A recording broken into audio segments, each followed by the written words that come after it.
Halo teman-teman semua. Jadi di sini aku pengen membawakan materi tentang manfaat kopi bagi kesehatan nih.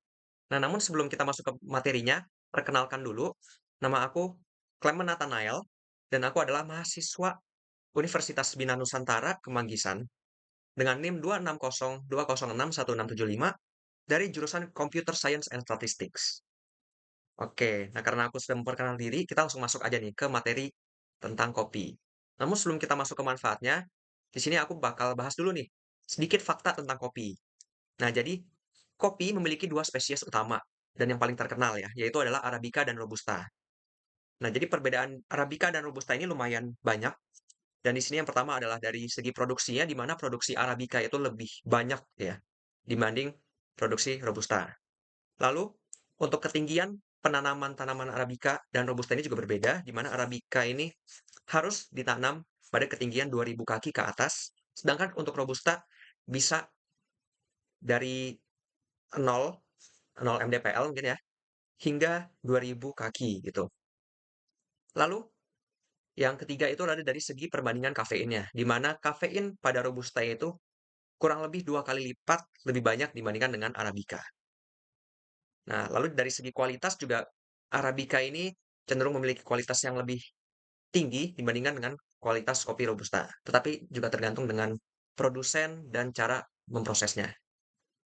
Lalu berikut adalah senyawa-senyawa pada kopi ya, di mana persenan ini merupakan berapa persen sih senyawa tersebut tergandung dalam kopi gitu. Jadi di sini seperti karbohidrat itu adalah senyawa yang paling banyak terdapat dalam kopi, lalu juga ada lipida, terus ada protein juga nih, terus ada senyawa-senyawa asam, mineral, lalu kafein, trigonelin, dan lain-lain. Nah, jadi di sini seperti yang dilihat juga, di mana Robusta ini kurang lebih 2 kali lipat lebih banyak kafeinnya dibanding Arabica. Oke, sekarang kita langsung masuk aja nih ke manfaat bagi otak dan mood dulu nih, teman-teman. Nah, jadi mungkin ini teman-teman juga udah sering ngerasain ya, di mana kalau teman-teman setelah minum kopi, fokus dan konsentrasi teman-teman itu dapat meningkat nih. Itu karena efek dari kafeinnya nih. Terus untuk yang kedua, kopi ini nih juga dapat mengurangi risiko terkena Alzheimer dan Parkinson. Nah, Alzheimer ini seperti penyakit di mana seseorang nih dapat melupakan gitu banyak hal dengan mudah. Ya seperti mungkin teman-teman di malam hari udah nggak inget nih tadi pagi makan apa gitu atau bahkan bisa tiba-tiba lupa tentang orang di dekatnya. Jadi begitu. Nah, lalu yang ketiga, kopi ini dapat menurunkan risiko depresi. Nah, ini karena ada senyawa kafein dan polifenol dalam kopi yang dapat merubah mood teman-teman menjadi lebih ceria dan happy nih. Jadi mungkin teman-teman juga bisa ngerasain ya kalau setelah minum kopi atau sambil minum kopi gitu. Mood teman-teman mungkin bisa jadi lebih happy dan lebih cerah gitu ya. Oke, lalu untuk manfaat bagi tubuh nih. Yang pertama, kopi dapat menurunkan terkena risiko diabetes tipe 2. Nah, tapi ini di note ya teman-teman untuk kopinya kopi tanpa gula gitu. Terus untuk yang kedua, kopi ini juga dapat melindungi hati. Jadi untuk terkena sirosis dan kanker hati ini jadi lebih rendah gitu resikonya.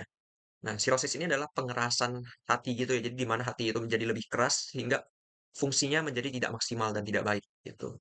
Lalu yang ketiga, kopi ini juga dapat mengurangi risiko terkena penyakit jantung dan stroke. Nah, ini juga merupakan efek dari kafein dan kandungan-kandungan di dalam kopi. Nah, lalu kopi ini juga dapat mempengaruhi efek terhadap performa nih, di mana kopi dapat meningkatkan metabolisme tubuh teman-teman semua dan performa olahraga.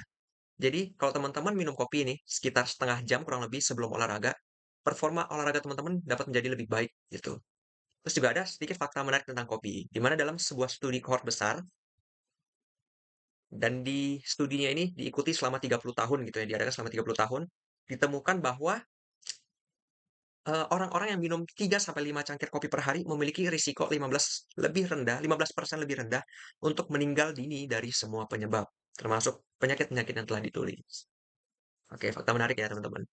Nah, di sini juga ada berbagai kandungan kafein berdasarkan jenis minuman kopi yang teman-teman konsumsi nih. Di sini mungkin ada dari espresso dulu, di mana espresso ini adalah bahan dasar untuk membuat seperti americano, latte, cappuccino, dan banyak minuman gitu. Nah, ada yang single shot dan double shot nih. Untuk single shot itu kandungan kafeinnya sekitar 63 miligram, untuk espresso double shot itu 2 kali lipatnya. Terus yang ketiga ini adalah kopi seduh, drip coffee atau filter coffee gitu yang teman-teman mungkin sering konsumsi, di mana kandungan kafeinnya ini nih lebih tinggi dibanding espresso ya. Untuk dosis kopi yang sama, itu sekitar 95 miligram. Lalu untuk French press, itu lebih tinggi lagi kandungan kafeinnya yaitu 107 miligram. Nah, lalu untuk instant coffee atau kopi instan, itu umumnya berada di 60 miligram ya teman-teman. Nah, tapi ini juga bisa bervariasi dari range 30 sampai 90 miligram.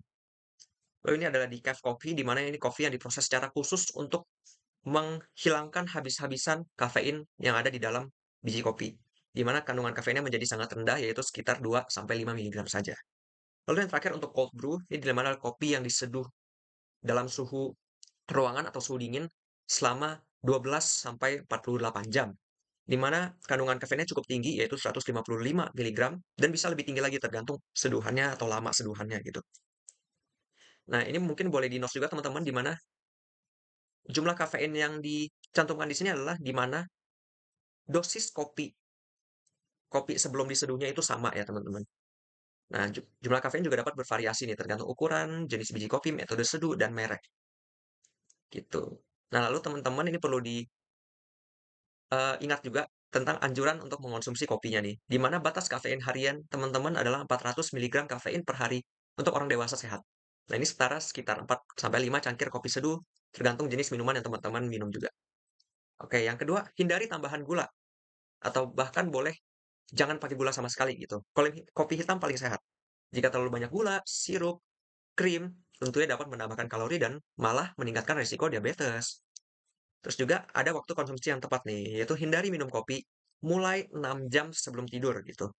Gunanya apa? Agar tidak mengganggu kualitas tidur teman-teman. Karena jika kualitas tidur teman-teman terganggu, ujung-ujungnya manfaat kopi jadi nggak berasa gitu. Jadi malah mungkin ya teman tidurnya nggak nyenyak dan meningkatkan resiko terkena penyakit lainnya. Terus juga dalam keadaan lambung terisi ya kalau mau konsumsi kopi untuk menghindari efek MAH dan GERD. Oke, terus juga sesuaikan dengan kondisi fisik, yaitu seperti yang telah saya tulis di sini, untuk ibu hamil, batasi hingga 200 miligram kafein per hari, untuk anak-anak 100 miligram, dan orang dengan gangguan asam lambung, tekanan darah tinggi, kecemasan, sebaiknya berkonsultasi dengan dokter gitu, untuk apakah boleh minum kopi atau tidak.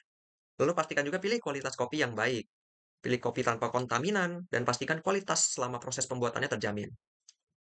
Metode seduh dengan filter kertas juga lebih baik nih untuk mengurangi zat kafestol yang dapat menaikkan kolesterol. Nah, berikut juga adalah efek konsumsi kopi yang berlebihan, yaitu gangguan tidur, kecemasan dan gugup, gangguan pencernaan, dan ketergantungan kafein.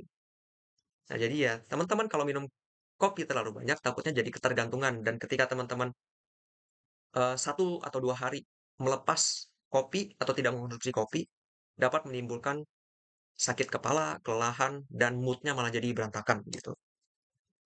Oke, terus ini juga ada efek konsumsi kopi berlebih pada golongan tertentu nih. Seperti untuk anak-anak dan remaja awal, tidak dianjurkan mengonsumsi kafein berlebihan, karena dapat mempengaruhi perkembangan otak, pola tidur, dan meningkatkan kecemasan nih.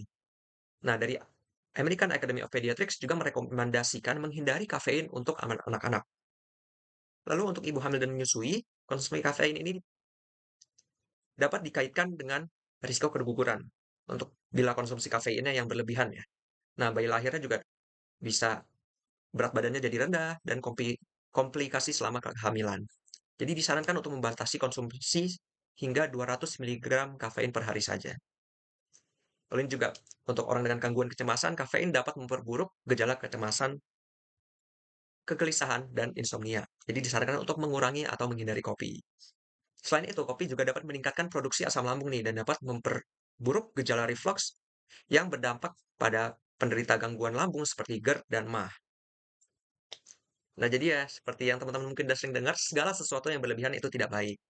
Jadi ya untuk kopi teman-teman juga jangan berlebihan juga minumnya agar manfaatnya tetap berasa baik gitu untuk tubuh dan pikiran teman-teman semua. Baik, sekian dari saya tentang materi manfaat kopi bagi tubuh dan berikut adalah referensi yang saya gunakan untuk materi yang saya susun melalui presentasi ini. Sekian teman-teman, terima kasih.